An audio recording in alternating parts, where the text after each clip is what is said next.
días a ustedes. Espero que hayan podido descansar y pues no fueron impedidos en sus sueños por la pregunta que les hice ayer. Me imagino que no. Sin embargo, es una pregunta, ¿no? Un poco como lo había enfatizado ayer, al final de la sesión. Es una pregunta en cuanto a esta historia de Asefi, que es muy común. Si bien es una historia, es un caso concreto, particular, no es, sin embargo, un caso aislado. Es un caso estadísticamente representativo de muchas otras muertes. Folkfarmer, en su propio libro, ¿no?, cuenta o narra esta historia para explicitar el hecho sencillo que finalmente, siendo una mujer en un país pobre, significa que la esperanza de vida sea de X años menor que el promedio nacional. Es una estadística y eso es lo más terrible, ¿no? Usted nace mujer y pobre en Haití, entonces tendrá 15 años de vida menos que el promedio. Lo sabemos. Habrá excepciones, obviamente, pero lo sabemos. De aquí la pregunta que les hice, ¿no? ¿Por qué muere? Y quisiera hoy en la mañana, pues, tomar un buen tiempo para discutir un poco sus propias respuestas y luego proponerles yo también, pues, mi análisis de este caso. Sí, pues, hay varias personas allá, aquí y creo por aquí también. Empezaremos por Beauty and Age first. Gracias, buenos días.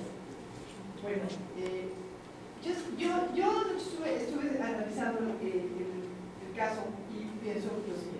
Asefi muere porque es víctima de 3 tipos de estructuras de pecado. 3 tipos, ¿ok?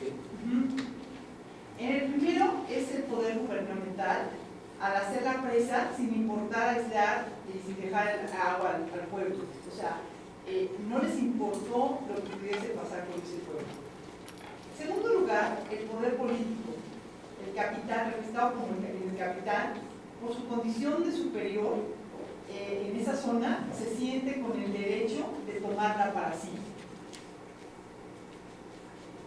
Y el tercero, ¿Y eso es poder político? Bueno, o sea, es un poder que él tiene, Okay. ¿sí? que él ejerce en esa zona, ¿no?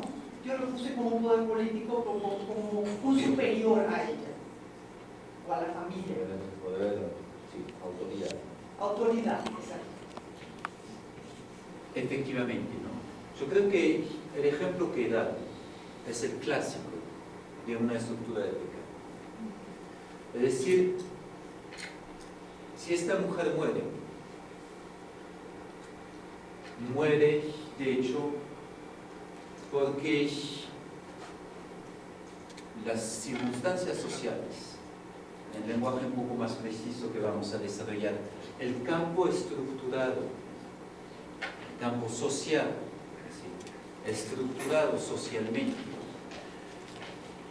no le deja muchas otras posibilidades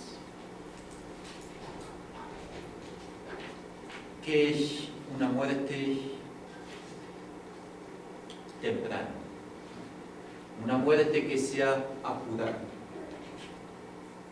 Pase lo que pase, si no hubiese sido por el SIDA, se hubiera probablemente muerto Asefi demasiado joven.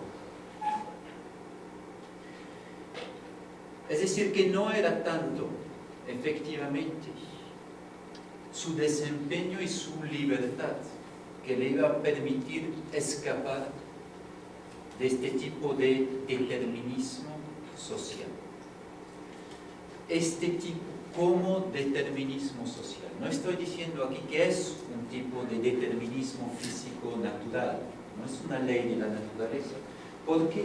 Porque las sociedades no surgen de la nada. Las sociedades son el producto del hombre. Las instituciones, la estructuración social no es un determinismo y nunca lo será, porque es un producto humano y como tal cambian, pueden cambiar, no son inmutables. Porque poco de conocimiento de la historia sabe que instituciones surgieron, desaparecieron, nuevos países, nuevas sociedades se estructuraron y civilizaciones enteras desaparecieron. Ningún hecho humano es eterno. Parte del único hecho humano es la fe, la caridad, la esperanza, pero en estos estamos en otro tipo de discurso. Las sociedades humanas son hechos que surgen de una libertad.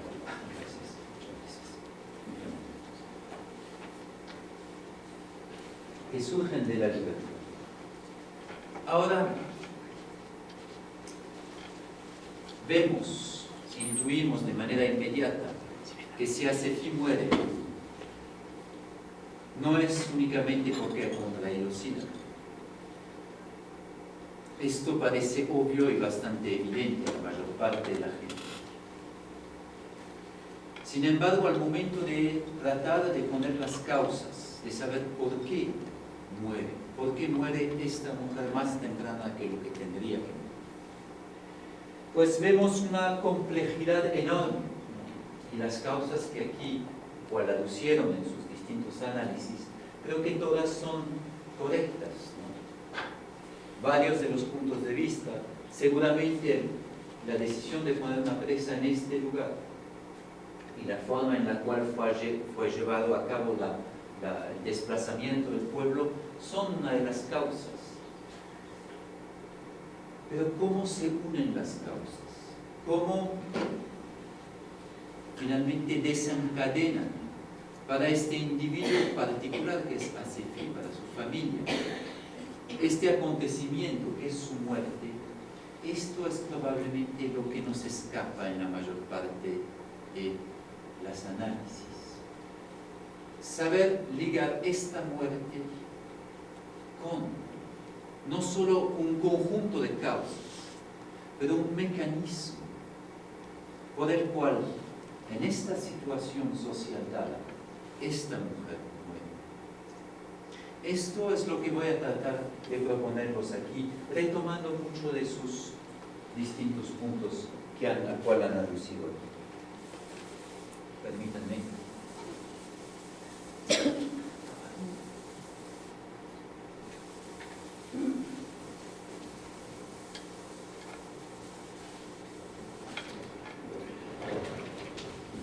Soy chiquito.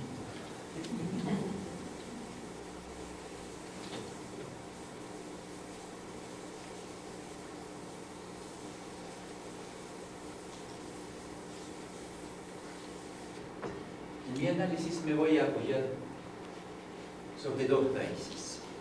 Primero, todo el estudio que se ha hecho de la pobreza como siendo multidimensional. Y específicamente en lo que es conocido a nivel internacional como el enfoque de capacidades humanas, o en inglés capabilities, desarrollado por Amartya Sen y otros eminentes investigadores, y que conforma la base del índice de desarrollo humano del PNUD. Eso por una parte. Por otra parte, lo que le voy a proponer surge del análisis organizacional, del análisis del funcionamiento de organizaciones grandes, con su sociología, por lo tanto. Sobre todo la obra de Michel Crozier, francés, un sociólogo francés, especialista, y de la corriente institucionalista de la sociología inglesa, específicamente del Reino Unido.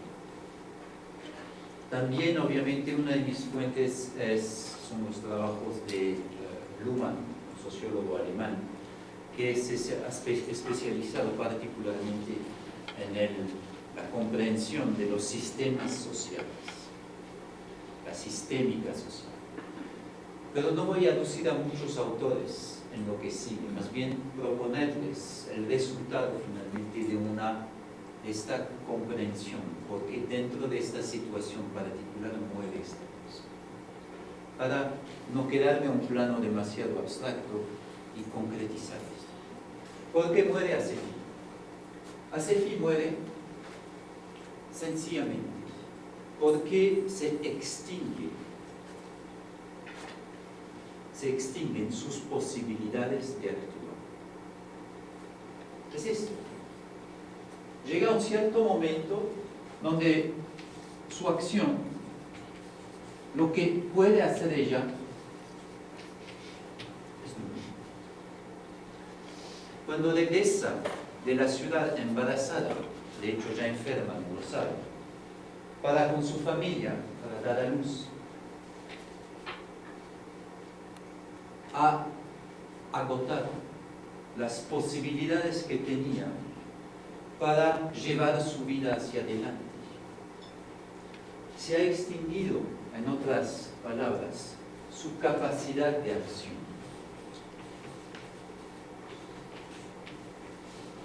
En el término de las capacidades, el espacio de sus capacidades se ha reducido a ser mínimo. Su capacidad de acción, por lo tanto, desaparece. Y ya, de alguna manera, desespera. Desespera no solo en el sentido de que no tiene esperanza, sino que concretamente lo que puede hacer ella, pues no es ella. No puede encontrar trabajo, por lo tanto no es capaz de sobrevivir, de encontrar sus propios, pues, de ser su propia fuente, de crear una fuente de ingreso para poder vivir. No es capaz, pues, como mujer, de encontrar un nuevo marido porque ya está embarazada, ya no hay forma. Su familia no tiene la capacidad para mantenerla. Finalmente, de alguna manera se acabó.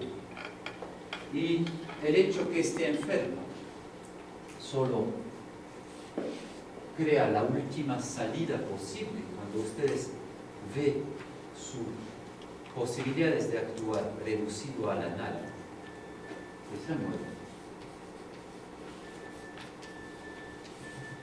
Yo creo que la mayor parte de nosotros no entendemos a qué punto podemos estar reducidos a no hacer nada. Porque todos nosotros, imagino aquí presente, tenemos varias fuentes de capitales sociales. Capital humano, relaciones. Nos va mal, siempre podemos ir probablemente o hacer una llamada o ver a un amigo. ¿Quién va a ver así? Capital educativo. La mayor parte de ustedes pueden estar totalmente pobres a nivel financiero. Tienen un capital educativo alto. El capital educativo no se le quita con la pobreza material. Varias otras formas de capitales no se pierden. Asefi no los tiene. Y eso me hace ir del momento final de su muerte hacia el momento de su nacimiento. Asefi nace en un país pobre. Usted lo ha puesto de relieve de manera muy pertinente. Es decir, que la estructuración de la sociedad en la cual vive es una estructuración donde los posibles, lo que es posible alcanzar para una persona que sea mujer, joven, pobre,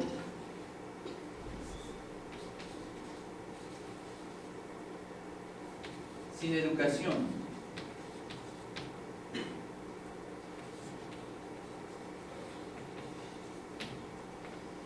podrían alargar la lista, ¿no? En la meseta central de Haití, en un país que vive en una dictadura militar, Esas posibilidades son desde el principio limitadas. ¿Por qué son limitadas? ¿Por qué son limitadas? Porque el campo estructural de la acción de ACFI viene predeterminado. Ya antes de su nacimiento está la posición de la mujer en Haití, bajo el machismo común y corriente que conocemos en muchas partes del mundo, pues una situación de inferioridad, donde muchas posibilidades abiertas a los hombres no existen para la mujer.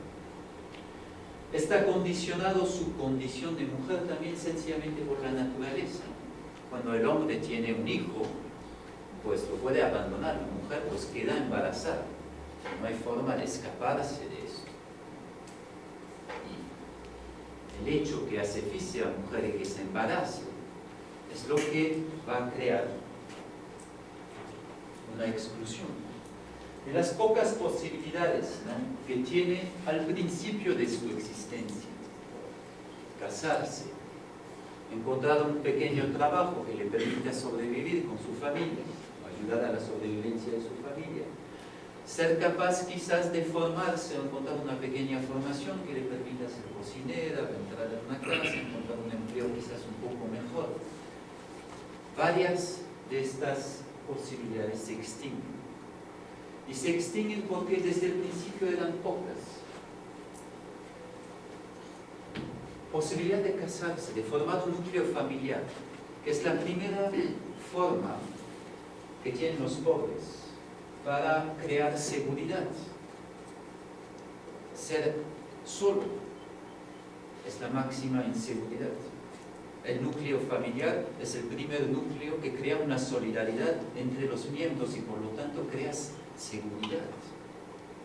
No crean que muchos pobres se casen por tanto amor, ¿no?, sino por una dimensión muy clara de seguridad. Las familias clánicas que conocemos en México, ¿no?, el tío, la tía, el hermano, el nieto, el bisabuelo, donde hay 50 o 60 personas, este clan es obviamente una forma de seguridad social primitiva, pero la más eficaz que sea, porque los lazos de sangre crean una solidaridad real entre las personas. Seguridad, amor obviamente también, afección, pero no solo seguridad.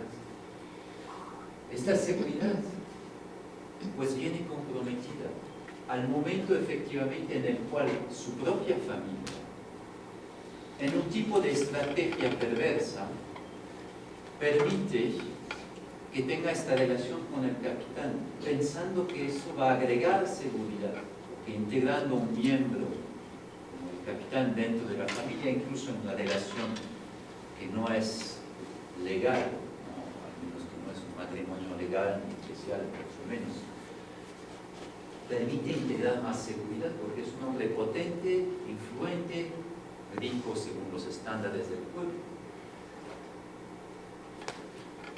Momento que este capitán se enferma y se va, la familia queda más desprotegida y ACFI pierde uno de sus capitales esenciales, la capacidad para casarse, al menos en este pueblo.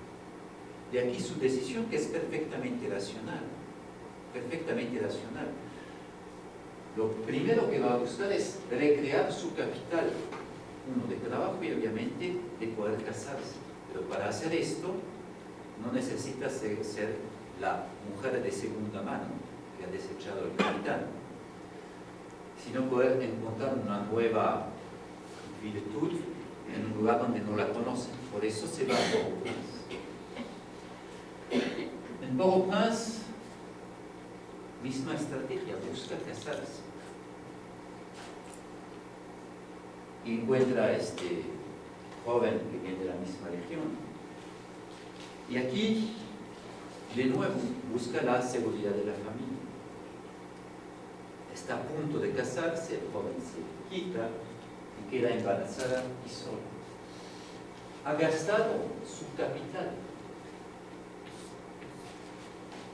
esto ya no podrá casarse. Y ustedes perfectamente saben en México como en Haití, que una mujer joven que se ha embarazado, para que se vuelva a casar, el marido debe de ser o un santo o una persona muy ancha de pensamiento, o son pocas, ¿no? Las jóvenes embarazadas a los 17, 18 años, o 20, 22 años, donde el marido se ha fugado, que pueden volver a casarse, al menos los estragos más pobres de la población. Fin de estas posibilidades, el capital de posibilidades de hacer y se ha reducido. No fue muy alto desde el principio, pero este se ha reducido. Desde el principio es pobre. Ser pobre significa que usted tiene una amplitud de capabilities, de posibilidades reales, de libertades reales, que son muy restrictivas. Ustedes conocen, saben que la pobreza es multidimensional. No es únicamente pobreza, obviamente, en términos de recursos económicos, pero es pobreza en términos de salud, pobreza en términos de educación, es pobreza en términos de capital social, pobreza en términos de educación, pobreza, etc. ASEFI es pobre en todos estos aspectos. Y por lo tanto, ¿por qué es pobre? En el lugar donde esta pobreza se define, es decir, en su capacidad para integrar el mercado de trabajo. Mercado, aquí es un nombre muy fuerte, mercado de trabajo. Pues tiene pocos elementos para poder hacer valer algo que el mercado de trabajo podría valorar y por lo tanto remunerar. Porque lo que controla el mercado de trabajo es la sobrevivencia.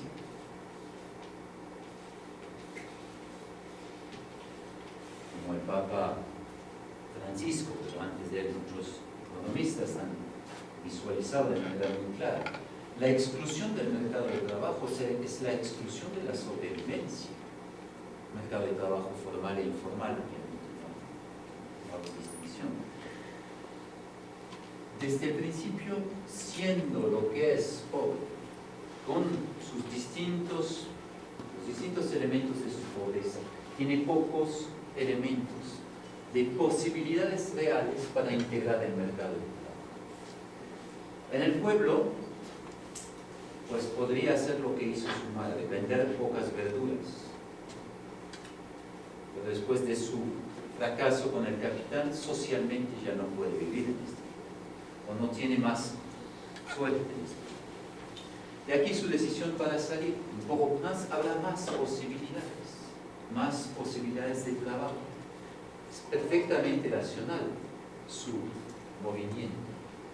Y efectivamente encuentra una posibilidad nueva de trabajar en Bogotá. Si encuentra un trabajo le permite vivir eso, le permite sobrevivir sola.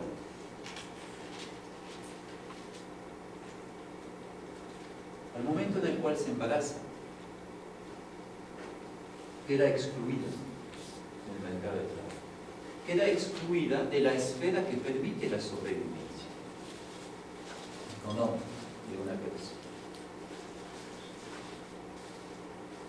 De tal manera que habiendo perdido esto y esto, si modo esto está entendiendo los pobres, pues lo que ella puede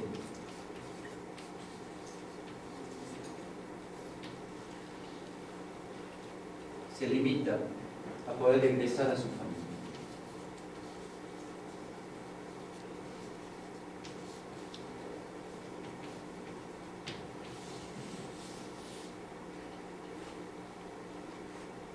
Y la familia se va a hacer cargo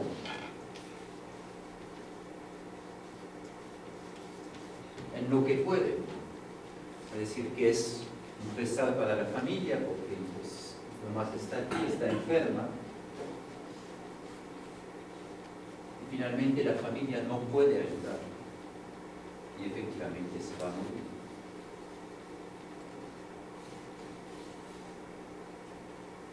En otras palabras,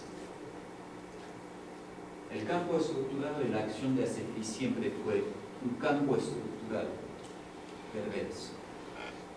Un campo estructurado que va actualizando la muerte, o la exclusión, si no prefieren poner la muerte, la exclusión sistémica de las personas que no tienen los elementos para hacerse valer en él. La exclusión sistémica de las personas que no tienen los elementos para hacerse valer en este campo estructurado de la acción. Y esta exclusión va hasta la muerte. En muchos casos la exclusión será no la muerte, pero será una exclusión de elementos esenciales controlados por el campo estructurado de la acción. La identidad, la sobrevivencia, la pertenencia política, etcétera, etcétera.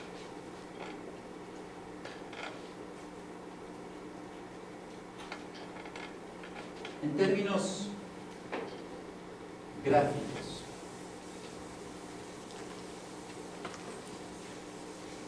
y en otro lenguaje,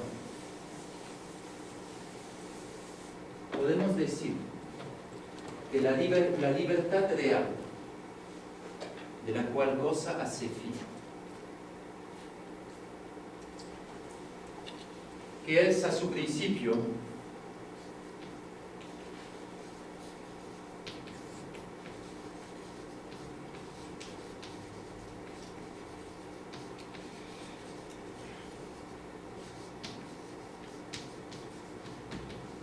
libertad real de la cual goza ACEFI, que a su principio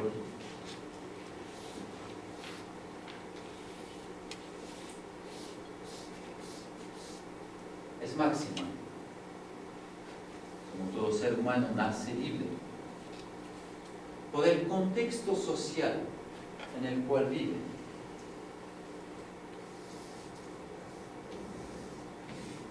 Se ve reducido. Todos nosotros nacimos con la misma naturaleza humana, todos nacimos libres y aprendimos a través de nuestra educación a vivir con esta libertad. Pero el contexto social difiere para cada uno de nosotros, según nuestras familias, lugar, país de origen, según la estructuración de la sociedad. En su caso, esto limita de manera drástica incluso el desarrollo de parte de sus libertades reales. Y ella se la tiene que jugar en esta forma. A medida que pasa el tiempo, pues acaba con todas las posibilidades que había dentro de este cuadrito. Y su libertad real en esta sociedad es nula. Alguien había mencionado la desesperanza y el fatalismo. Es cierto. Fatalismo desde la perspectiva del sujeto, porque él mismo ya no puede encontrar salida. Callejón sin salida, pues sí. Usted mencionó que nadie le dio la mano. Efectivamente, en estas situaciones de desesperanza, cuando realmente la persona ya no tiene medios para salir de esto, si no hay una ayuda externa que rompa y abra nuevas posibilidades a esta persona, no hay forma. Pero la desesperanza es la desesperanza del sujeto mismo, que se ve alienado en su libertad real. Pero también es una desesperanza sistémica, desesperanza que condena a alguna parte de la población a esta desesperanza. Seamos muy claros. El Indosoc trabaja, como muchas otras organizaciones en México, con el propósito de aliviar pobreza, trabajar para la reducción de estas injusticias sociales en las cuales vivimos. Pero sabemos, ninguno de nosotros debe de estar engañado, que los pobres de hoy serán muy probablemente, en términos estadísticos, los pobres de mañana. Usted es pobre, estadísticamente sé que probablemente sus niños serán pobres.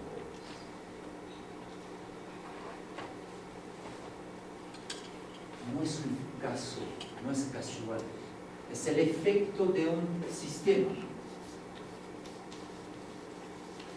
social que funciona así.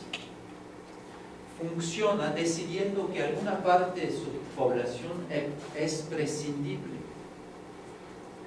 Funciona de tal manera que de algunos sabemos que podemos prescindir. Y estos obviamente son las partes que llamamos más vulnerables de la población. Esto todavía está al nivel de una pequeña narración, ligado a una historia. Permítanme ahora sistematizar esto de manera más racional y más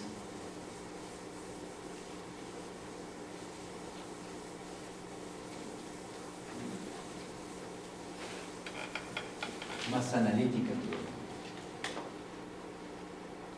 Retomo aquí la sociología de las organizaciones. He hablado anteriormente del campo estructural de la acción. ¿Cuál es esta noción? Pues esta noción viene de un hecho sencillo. La realidad social en la cual existimos, cada uno de nosotros, no es una realidad social que no venga estructurada. Esta estructuración no es tanto física, que es, iba a decir espiritual, es demasiado fuerte, pero no visible, intangible. Un ejemplo, esto es una aula, conferencia, clase.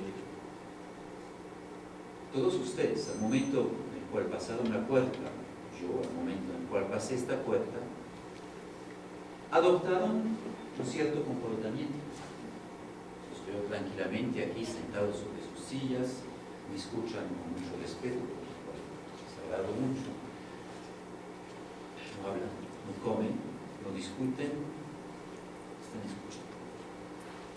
¿Quién les impuso esas reglas? Porque las respetan.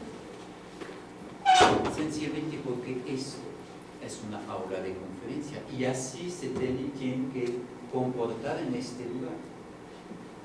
Salen de aquí e inmediatamente van a ponerse a platicar entre ustedes, van a comentar cosas, comprar libros, ir al baño, otro espacio estructurado de la acción. Si van en un restaurante, hay cosas que se hacen y hay otras que no se hacen. En un restaurante no se baila normalmente sobre una mesa. Hay otros lugares donde sí se va a bailar, ¿no? Sobre mesas. Cuando entran en una biblioteca, cuando entran en un supermercado, cuando caminan en la calle, todos los campos en los cuales viven los hombres son estructurados. El tráfico está. Cuando usted sube en su carro, hay reglas que van a, pues, controlar su comportamiento vehicular. En México pues son muy creativas, pero existen. Y al menos esta, ¿no? El más gordo pasa primero y se respeta el más gordo y el carrocería más potente, pues sí, de alguna manera rigen nuestras reglas de circulación aquí en el DF. Lo que quiero decir es que no hay espacio en el cual vivimos como sociedad. Quizás Robinson Crusoe en su isla, ¿no? Pero como sociedad, como ser social, no hay un solo espacio que no sea estructurado. Todos los espacios sociales son estructurados. Y son estructurados de la manera siguiente, dice la sociología de las organizaciones. Siempre hay una delimitación espacio-temporal.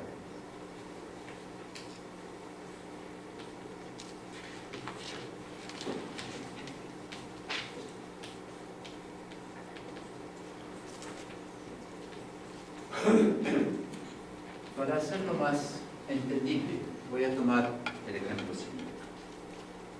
Una delimitación espacio-temporal significa que hay límites dentro de los cuales un cierto propósito, un cierto campo estructurado va a ser vigente. Para retomar el ejemplo de esta clase, se comportan como oyentes de esta conferencia o curso aquí en esta sala. No se van a comportar así pues en el supermercado. Imagínense, si voy en un supermercado, me planto en medio y empiezo a hablar como estoy hablando aquí, me toman para un loco. Tendrían razón. Siempre hay límites dentro de los cuales una cierta realidad social, un cierto campo estructurado es válido. Tomemos el ejemplo de un grupo de amigos que decide una cierta mañana pues ir a jugar fútbol. Primero toma el teléfono, llama a sus compañeros: mañana queremos ir a jugar fútbol, ¿quieres venir con nosotros? Junto a un grupo, y el día siguiente se encuentran pues en un campo de fútbol, y lo primero que tendrán que hacer es delimitar pues el lugar en el cual van a jugar. Primera cosa que dicen: a ver, hasta aquí vale, más allá de la línea blanca no vale. Es decir, en este campo jugamos, fuera del campo pues pueden tomar la pelota con las manos, pueden dejan de ser un jugador de fútbol desde el momento que salen de la línea de limitación espacio-temporal. Obviamente siempre, quizás antes de la delimitación obviamente espacio-temporal, hay la delimitación del bien. Un bien no es un bien moral, ¿no? Pero un bien de chiquito. El bien que controla o crea la interacción.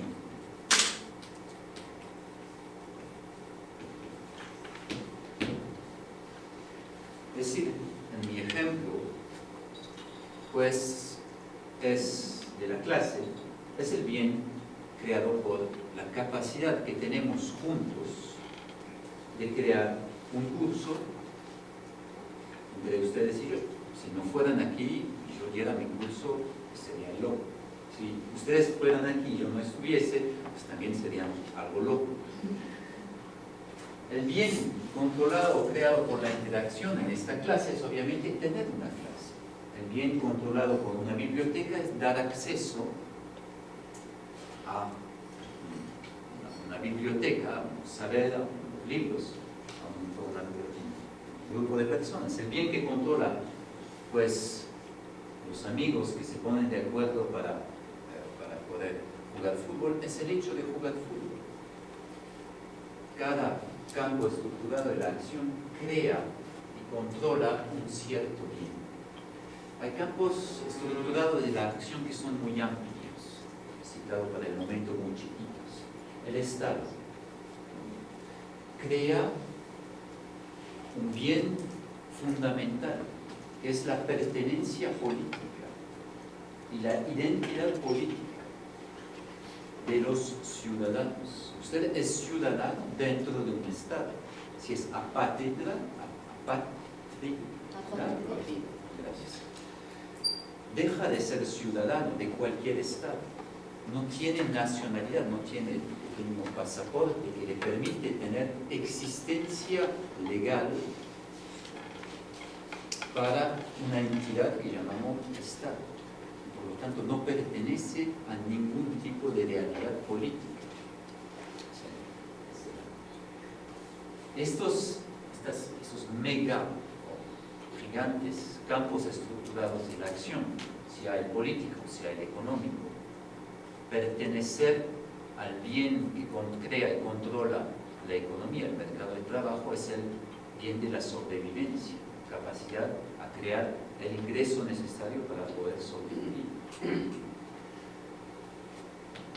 Este bien es obviamente lo que hace que todos los lugares, tiempos, espacios sociales sean estructurados, porque cada lugar social permite y crea un acceso a un cierto bien. Sea únicamente el poder caminar sobre la vereda de las calles de México es un bien. Imagínense que no existieran las veredas, que tuvieran que hacerse pues los peatones en medio del tránsito de la ciudad. Es un bien que existan las veredas, en lo cual los peatones caminan mientras que la carretera está para los coches. Pero todo eso es estructurado, no surgió de la nada, alguien lo tuvo que ver. Bien, delimitación espacio-temporal, el bien que controla o crea la interacción. Tercer punto, siempre hay reglas. Siempre, en todo tipo de espacio social hay reglas. Reglas que aprendimos en cierto momento, que nos fueron inculcados con la educación. Ustedes, cuando aprendieron a hacerse los alumnos o los oyentes de una conferencia, no se acuerdan, pero probablemente en la escuela infantil, primaria, la maestra tenía que silenciar a los alumnos para que la escucharan a él. Y se ha vuelto tan automático que hoy en día ni lo piensa. Aprendieron a manejar, aprendieron a comportarse de manera profesional, en un ámbito profesional. Esas reglas no las sirven. Esas reglas se imponen, preexisten.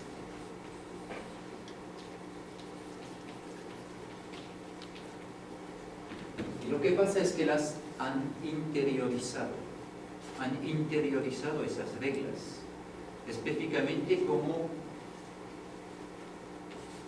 la racionalidad. Y con eso quiero decir lo que es razonable dentro de este campo estructurado de la acción particular. Dentro de un cierto campo de la acción, por ejemplo el laboral, hay toda una serie de comportamientos que no son razonables. Por ejemplo, usted es joven empleado en una empresa. Si se comporta con el director de esta empresa como se comporta con sus amigos, tendrá probablemente problemas. Es una regla. De hecho, se podría preguntar, ¿por qué no podría ser el amigo del director de la empresa? Especialmente porque hay una jerarquía de gobierno de la empresa que hace que hay una diferencia que se debe mantener. El director de una empresa que hace amistades con todos sus empleados probablemente está fallando a su modo de gobierno, habitualmente, porque dicen los que conocen mejor que ellos. El punto es que en cada campo estructurado hay una racionalidad. Algo que es razonable dentro de este campo, pero podría ser no razonable en otros campos. Y ustedes constantemente, pasando de un campo estructurado de la acción al otro, a lo largo de su día laboral, va cambiando de racionalidad. Lo que es racional en esta aula no lo será fuera, no lo será en el restaurante y no lo será cuando verán el partido esta tarde, me imagino, varios de Argentina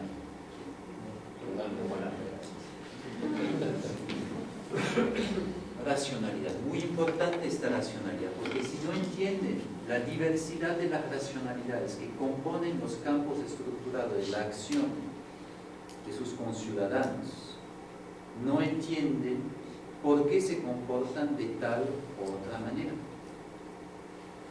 Y ahora viene probablemente lo que es lo más importante. En todos esos campos estructurados de la acción hay roles. Cada uno de ustedes, al entrar a un campo estructurado de la acción, asume un cierto rol. Se ubica, decimos en lenguaje coloquial, pero este ubicarse es saber dónde pertenezco en este campo estructural de la acción. Cuando entré en esta sala, yo sabía, porque obviamente había aceptado dar la conferencia o curso, pues entré y me hice del profesor. Entro en los zapatos literalmente del profesor, ¿no? Y me pongo a hacer mi papel de profesor. Mi rol de profesor lo asumo. Y de no asumirlo le estaría fallando a quienes. A Inglosoc, sí, obviamente. Pero primero a ustedes. Quien crea mi propio rol son las expectativas que cada uno de ustedes tiene al entrar aquí. Pero ustedes tienen esas expectativas dentro de sus propios roles, que también asumieron al entrar a esta obra. El rol de estudiante o de oyente de esta conferencia o curso. Ven cómo la institución no es primeramente material, no son esos muros que hacen una aula de clase. Lo que hace que esto sea una institución educativa son ustedes. Yo. Y si fuéramos a desaparecer, esos pobres muros se vuelven puro concreto, sin significación alguna. Esos roles actualizan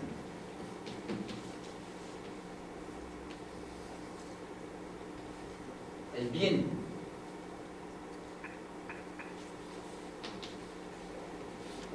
de la interacción.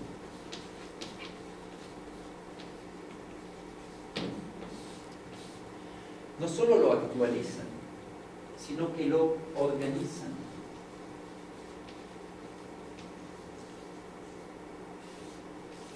En una repartición del trabajo.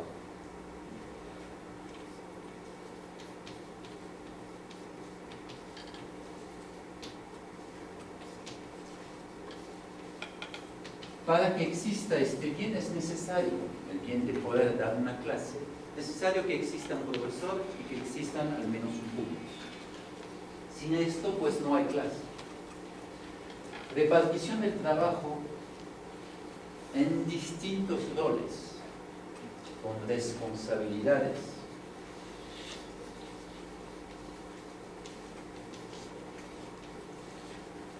Diversas.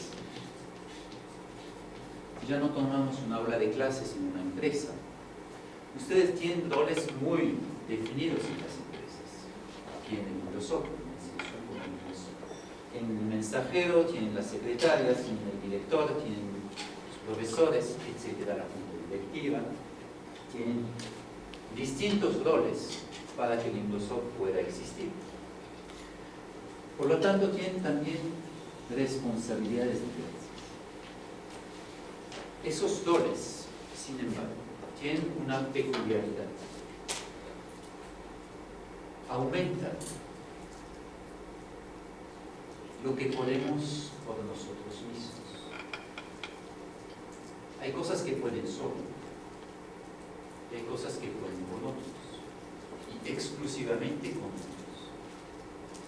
No pueden escuchar un curso solito. Se necesita un medio social para que exista una clase, se necesita una interacción social. Y mucho de lo que podemos es gracias y por medio de otros. Es por la aumentación social de nuestro poder natural. De tal manera que en estos roles sociales cabe la pregunta, saber, este rol, lo que puede usted en este rol, es suyo, no es de nosotros. ¿De quién es? De los dos. De los dos. Es primero nuestro, porque si no existiera nuestro grupo aquí, en la mañana, no sería posible esta clase. Significa que el rol, por más individual que sea,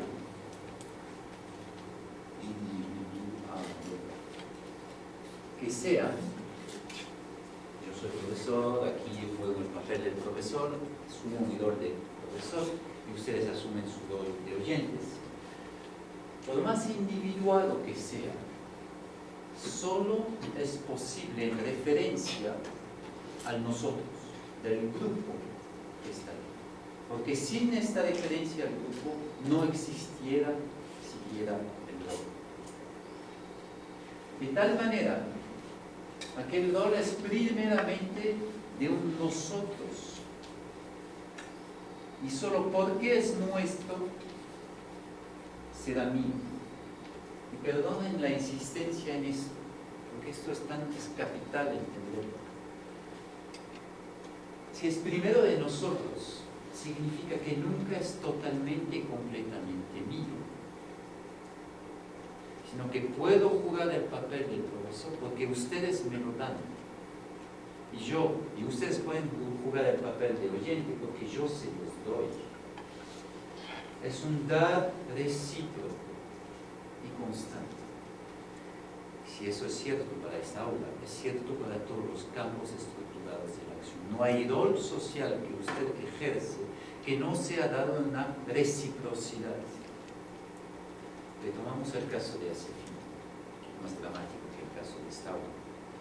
El rol social que le es otorgado dentro de la sociedad haitiana a Asefin en cuanto a su mujer pobre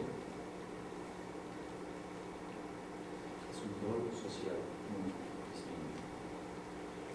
Tan disminuido que lleva a cabo de unos cuantos años a la exclusión casi sistemática estadística de esta mujer. Bien. ¿Es esto claro? Porque esto es la base, ¿no?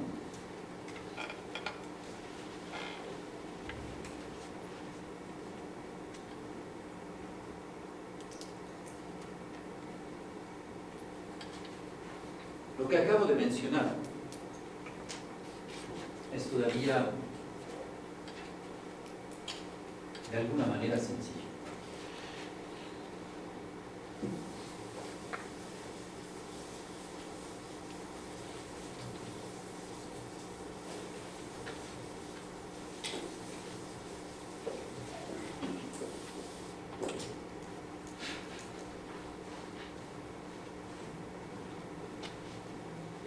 Por favor, me interrumpen cuando sea la hora.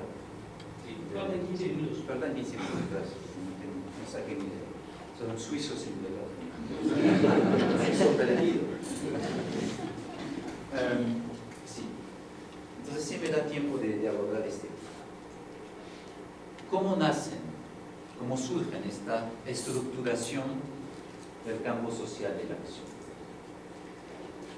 ¿Cuál es su origen? Dije al principio que normalmente la mayor parte de nosotros nacemos en una sociedad ya estructurada, y es cierto. Sin embargo, estos campos estructurados de la acción no son inmutables, al contrario, cambian, y a veces cambian muy velozmente, ¿no? Como el ejemplo siguiente, conocen la caída del muro de Berlín. Me dio la suerte de estar pues, en Checoslovaquia justo antes de la caída del muro y regresar unos pocos meses después de la caída del muro, después de la revolución en Praga. Lo impresionante es que un sistema comunista, soviético, se derrumbó en cuestiones de meses. Es decir, el Estado centralizador, marxista, leninista, con su aparato de represión extremadamente sofisticado y desarrollado, con todos los poderes que tiene un Estado, es decir, policía, educación, finanza, economía, planificada en este caso, se desapareció. De alguna manera se vació todo el sistema social. Cuando se cae la estructura o campo estructurado de la acción de este tamaño como el Estado, que controla y crea el Estado, obviamente el vacío que se abre es enorme. Y parte de la corrupción, de construcción un poco caótica de la mayor parte de las repúblicas ex-socialista soviética, pues seguramente es debido a una caída brutal de un campo estructurado de la acción del tamaño del Estado. Pero puede caerse, y caerse con esta velocidad. ¿Se recuerdan aquí probablemente también otro ejemplo, ¿no? La elección de Calderón y pues la contestación de esta elección por López Obrador? Vivimos en estas circunstancias aquí en México, a mi parecer al menos, algo de esta fragilidad del campo estructural de la acción. Una institución como el proceso electoral, que es complejo, pero que elige algo que crea un bien muy particular, que es el bien de la democracia, ¿no? Uno de los procesos de la democracia, que es la elección. Pues vaciló. Fue suficiente decir que hubo una incertidumbre técnica en cuanto al cómputo de los votos, y por otro lado que haya la pretensión de Manuel López Obrador y sus seguidores decir que hubo fraude, para que esta institución vacilara sobre sus bases. Y ya saben que la salida que se dio a la cosa fue más bien una salida que por suerte fue pacífica. Pero se acuerdan del momento probablemente cuando la marcha de López Obrador llegó casi al Senado o al Congreso, no me acuerdo, uno de los dos, y que se pararon y finalmente no enfrentaron. ¿Cuántas personas había? Un millón de personas atrás de López Obrador en la calle. A ver, un ejército puede matar a 1000, 10.000, 100.000 personas, pero un millón normal. Pobres soldados que han sido alazados. Fragilidad, ¿no?, del campo estructurado de la acción. Pueden cambiar de manera muy veloz estas cosas. Entonces, ¿cómo surgen estos campos estructurados de la acción? ¿Cómo desaparecen? ¿Cuál es su historia, su histórico? Les propongo lo siguiente. Con Hannah Arendt veo el surgimiento del campo estructural de la acción dentro de la capacidad que tiene el hombre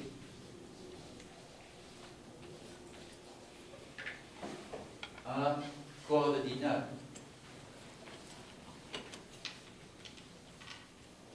su acción con la de otras personas. No nos maravillamos de eso porque es tan común y corriente que se nos hace normal. Pero el hecho que seamos capaces de no solo ser libres solo, pero de ser libres juntos, es decir, de coordinar nuestras acciones, es algo que proporciona lo que acabo de mencionar, el aumento de mi poder natural. Y eso parece bastante obvio, creando un poder social. En otras palabras, hay cosas que puedo solo: levantar esta tiza, beber agua, y hay cosas que solo puedo con otras personas. Y las que solo puedo con otras personas son la mayor parte de las cosas que puedo hacer. Y surge este aumento del poder natural y creación de un poder social por nuestra capacidad de coordinar nuestras acciones. De aquí surgen interacciones. Somos capaces de interactuar libremente con otros. ¿O dirían ustedes que porque caminan en la calle, que la calle hay reglas, son menos libres? ¿O dirían ustedes que porque están en esta clase atendiendo las reglas que hay para que exista este curso o conferencia, son menos libres? No, es un aumento actualmente de su libertad, que puedan coordinar su acción con otros. En otras palabras, Sartre lo tiene totalmente mal.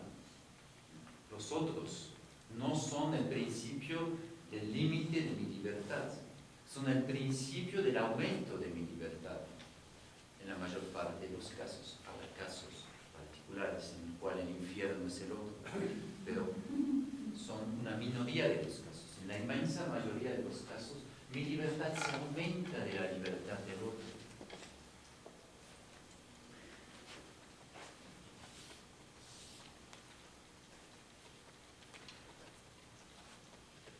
Al principio, en su origen, cada interacción, cada campo estructurado de la acción empieza así, libremente, con 2 o 3 individuos más un grupo de individuos que se pone de acuerdo. Hay un consenso, al menos implícito,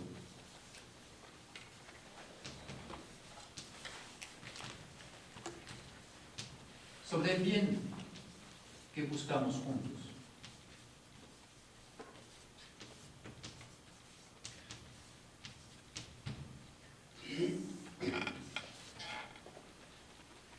Sea el bien de esta clase, sea el bien de la circulación, sea el bien del Estado, etcétera, etcétera.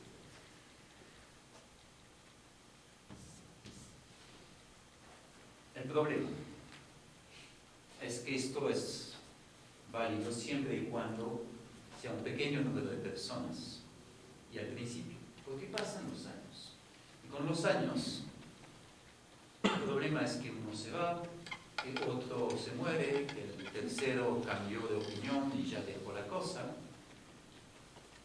Y si queremos conservar el bien creado por la interacción, pues tendremos que institucionalizar, crear una institucionalización, es decir, formalizar.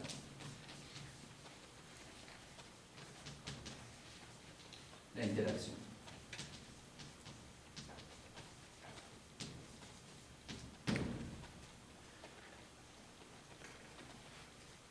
La acción tiene 2 C, ¿no? Sí. Formalizar la interacción. Tomo el ejemplo de las ONGs. Ustedes conocen las ONGs, frecuentemente tienen un alto nivel de compromiso social, alto nivel de requerimientos éticos. Sin embargo, la mayor parte de las ONGs tienen una crisis, visto, ¿no?, después de los 10, 15 años. ¿Por qué? Porque los miembros fundadores pues o están cansados, o porque tuvieron que renovar parte de su personal, que ha crecido, se ha formalizado la ONG. Y los nuevos que ingresan no tienen el mismo compromiso que los fundadores. Vienen porque finalmente es una oportunidad de mercado, que es un lugar de trabajo que les gusta, pero carecen del fuego sagrado de los fundadores. Lo mismo puede decirse de las órdenes religiosas. También aquí siempre hay una crisis. Habitualmente después de la muerte del fundador viene el bache para superar el pérdida del fundador. Bueno, en el caso de las ONGs hay una crisis. ¿Por qué? Pues precisamente porque hay que pasar una formalización. Formalización en la cual la existencia de la ONG debe de lograr algo que es al mismo tiempo imprescindible y que es el principio de su decadencia. Imprescindible y al mismo tiempo el principio de su decadencia. Llegar a ser independiente de las personas que integran la interacción. Formalizar significa, formalizar una interacción es crear un marco en el cual pueden reemplazar el fundador, el director, el cajero y la secretaria sin que se derrumba la institución. Y entiendan, es para que esta institución, esta interacción que controla un cierto bien, pueda aguantar el paso de los años y el cambio de las personas. Si no se formaliza, de alguna manera las instituciones caen y en la crisis todo el mundo se pelea y desaparece y se deshace. Formalizar la interacción es un requerido, pero al mismo momento en el cual lo hacen, crean una estructura formal que es pensada y constituida para resistir las iniciativas de las personas que integran esta interacción. Solo algunos dentro de la interacción, como parte de su rol, tendrán esta libertad de iniciativa para cambiar la institución. Sea el director, sea una junta directiva, sea un proceso de revisión externo, hay roles específicos capaces que tienen autoridad para cambiar la interacción. Todo eso a nivel todavía micro y meso. A nivel macro tenemos mega interacciones en las cuales este proceso de transformación del marco formal es muy pesado, sea el derecho, por ejemplo, como institución fundamental que organiza la convivencia del pueblo entero dentro de sus fronteras, sea el Estado mismo. ¿Por qué es tan difícil de reformar el Estado? ¿Por qué es tan pesado? ¿Y por qué no hay un rol que sea capaz de levantar el peso del Estado? Si puedo estar aquí en la metáfora, ¿no? Quienes han dirigido pequeñas instituciones saben que es difícil es introducir reformas y cambios. Quienes la resisten son las estructuras y las personas. Pero las personas dentro del rol que han asumido de manera habitual dentro de la organización. Siempre se hizo así, dijo la secretaria, yo no quiero cambiar el programa de, no sé, de Windows 7 a Windows 8, ¿no? Porque aquí lo sé hacer y aquí no lo sé hacer. Se cambia, se resiste al cambio, etcétera, etcétera. Cosas chiquitas, pero que finalmente son elementos que precisamente vienen de la formalización de la interacción. Bueno, se pierde a medida que se formaliza la interacción. Disminuye libertad. Aumenta control. Disminuye libertad, aumenta control. Y progresivamente hay una esclerosis, ¿así se dice? Esclerosis.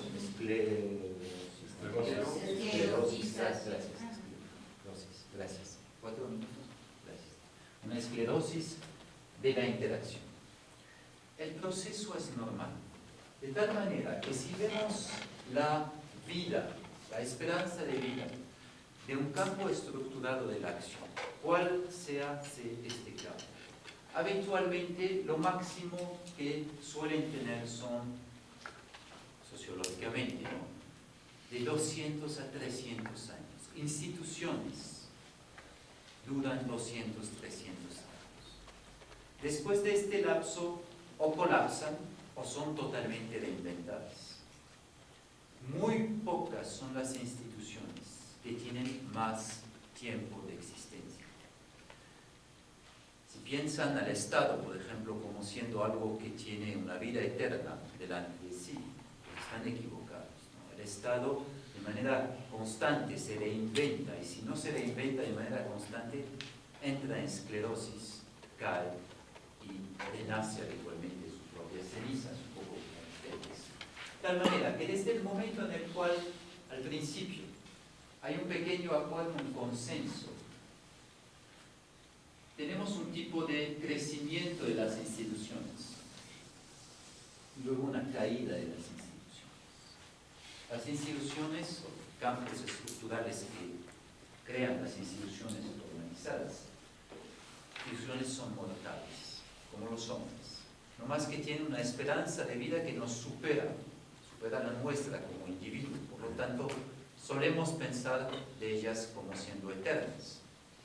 Es el complejo del Olimpo institucional, como lo llaman. Creen ser semidioses y eternas, pero no lo son. Al principio hay mucha libertad. final hay mucho control y hay poca libertad. La mayor parte de las instituciones están por aquí, en medio. Y de vez en cuando, por procesos periódicos, se renuevan, se vuelven a crear, se reinventan. Y es bueno que lo hacen, porque cada vez que lo hacen, recobran algo de libertad, recobran algo del consenso primitivo que llegó a la creación de esa interacción. Pero frecuentemente también aquí hay una crisis y se colapsa.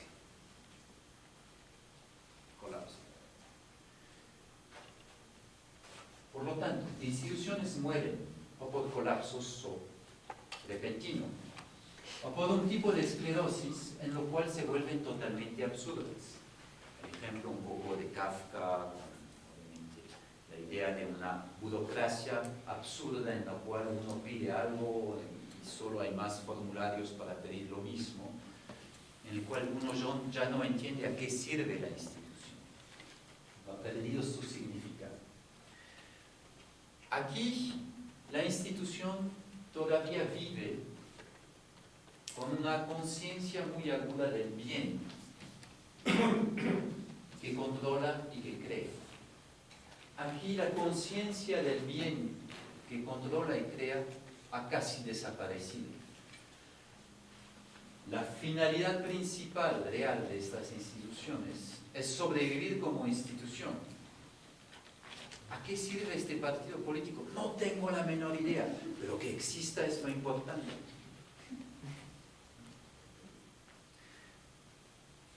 Obviamente aquí la pérdida de comprensión del bien que crea la institución significa también un momento de crisis, absurdidad.